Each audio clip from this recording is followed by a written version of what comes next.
We may have a problem with antisocial behaviour among some people, but is this the way to fight it? It's called a mosquito, and it emits a high-pitched sound audible only to those under the age of 25. If you could hear the tone, it would sound something like this. Devices like this are used outside places like shops to discourage teenagers from gathering and potentially causing a nuisance. Some young people, like Lewis Davidson, who's here, say it's discrimination against his age group, and he's supported by the Children's Commissioner for England, Sir Al Ainsley-Green. Morning to you both. Thanks very much for joining us. Lewis, first of all to you. You've been in places that this is used, have you? What's it like for you?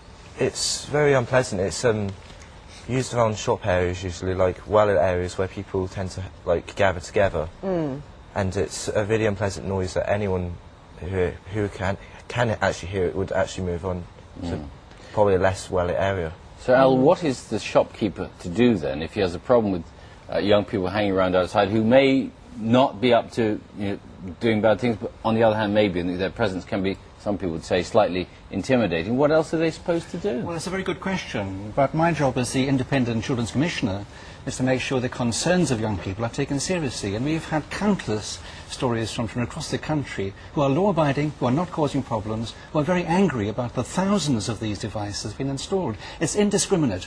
Babies, children, toddlers, autistic children, disabled children will hear this. It's not addressing the root cause of the problem. Dispersing the kids is not the answer to it. I sit and listen to kids in bus shelters, and did last week, in one of the richest cathedral cities in the country. Al, nowhere to go, nothing to do, adults don't like us, and adults don't work. But they've been saying that for 40, 50 years, haven't they? Then it's time we did something about it.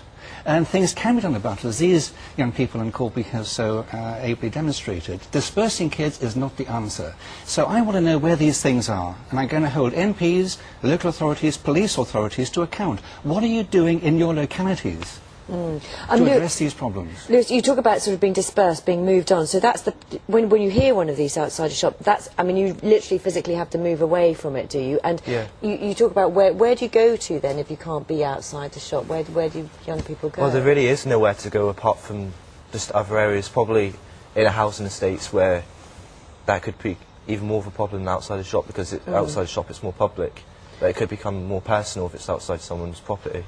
So you're going outside the shop because that's where you feel safe, is that right? Yeah.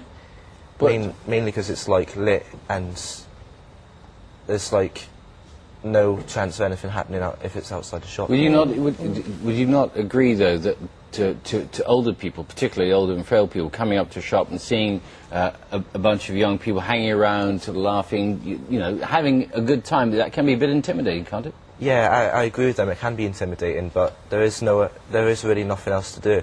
But this device is not tackling antisocial behaviour, which is what it's meant to be doing. The root cause of antisocial behaviour needs to be tackled by other ways, and isolating people from society is not the way to do it, especially if there's no proof of evidence that this device actually works. Yeah, is there evidence that it works, actually? Have you seen people who say, actually, outside my shop, I've had this device... It does work, and it works because it's very unpleasant to kids. But we've got to tackle the root causes of this, and I'm really worried about the widening divide between the young generation and the old generation. The intolerance, the fear, even the hatred of the older people to young people today is, I think, very disturbing. But is it really the case that the only safe place for young people to hang out together is outside a shop at night time? Is it? Is there nowhere else for you to go? What about each other's homes, for instance?